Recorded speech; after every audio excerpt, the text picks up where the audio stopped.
Hi, ladies and gentlemen, and welcome into Folsom Field, site of the Colorado Buffaloes' 48-14 win over the University of Massachusetts. I am joined here by two members of BSN Buffs Best, Ryan Koenigsberg and Jake Shapiro. So guys, in a nutshell, how big was this win for Colorado today? It's huge. You can't really understate how much they needed to come out and put a performance like this. You and I were talking on the radio last night about how they could have lost this game. There was no confidence from anyone in the fan base going in here, and they come in and they did exactly what I talked to you about. Do something where the fans make the excuses for you for last week.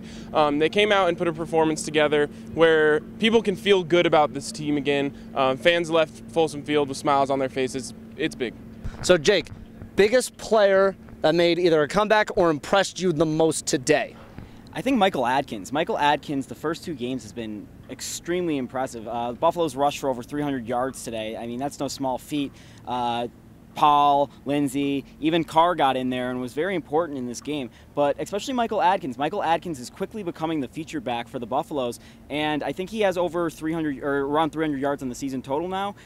With 3 TDs. He has been fantastic to start the season. Pretty big step up for the defense too, man. It started off a little slow, kept giving up these big passes, third down conversions to Blake Frohnapple and the rest of that UMass offense. But Ken Crawley, Ryan Moeller and co really did a good job of locking everything down. So what are the biggest things that this team now needs to focus on going into CSU? Tackling. Tackling is the first thing that jumps off the page to me. I was surprised Mike McIntyre didn't say the number. He usually knows how many tackles they missed right away. And whatever the number was, it was too high today. Makella Witherspoon, you know, he has a couple down here. And no one was really too sure in their tackling today.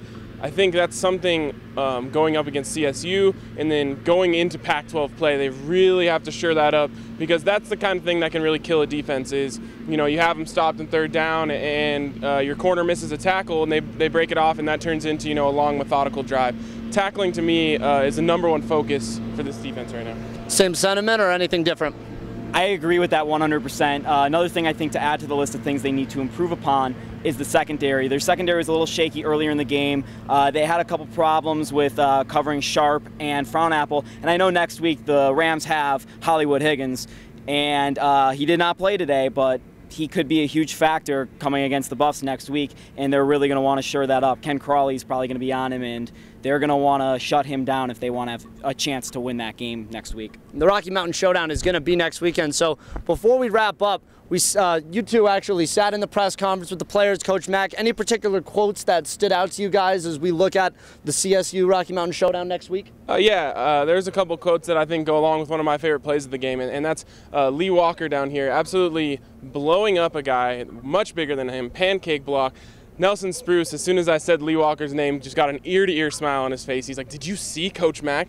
Because McIntyre, after that block, is running down the sidelines, and it looks like he's trying to hit Lee Walker, as excited he was, wraps him up. And McIntyre said, you know, Lee Walker embodies the fight of this team. And I think that's a really, really nice thing to say about a kid like Lee Walker, who really, fans, media, we didn't really know much about him.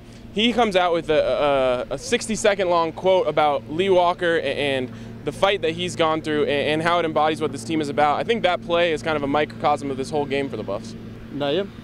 I think one of the main things that was said in this press conference that are important to Buffs fans to know is as soon as Nelson Spruce was asked about CSU, he says, "I already checked the score." McIntyre repeated that, said, "We have about 30 seconds of, whew, we relaxed, we won a game.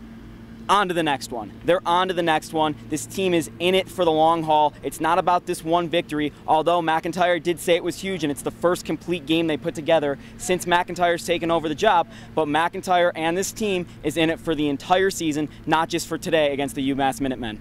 The respite is still pretty much not there for the Buffs. Next week, they take on Colorado State at the Rocky Mountain Showdown. For Jake Shapiro and Ryan Koenigsberg of BSN Buffs, I am Andrew Haubner. We hope to see you guys next week, and go Buffs!